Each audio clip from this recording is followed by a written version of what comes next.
My name is Melissa Taylor.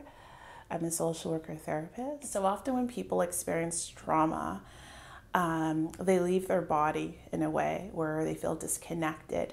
And I call this autopilot. So they know how to get up, they know how to work, they know how to do all these sort of functionality, adulting essentially, but they feel numb inside.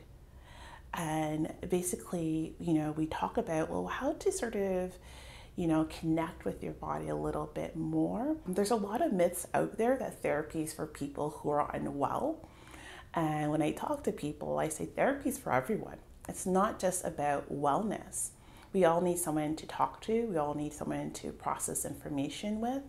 As humans, we're built for social connection. We're not really meant to, be alone or to process difficulties alone. Our ancestors have largely were in groups for safety.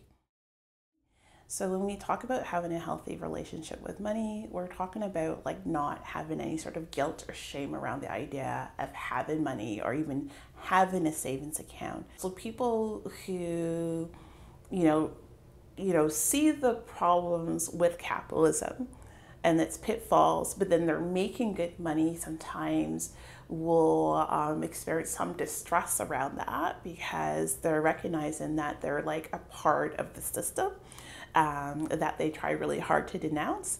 So again, similar conversation, how can we make friends with this money, right? So it's not so much you are benefiting from capitalism, but you can decide how you spend your money. I like to remind people, if they choose to work with me, they're getting a therapist who's not neutral.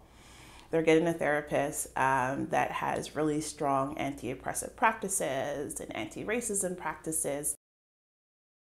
Usually people have these big headlines in their mind of what trauma is, but trauma is not limited to sort of things that we would read in the news.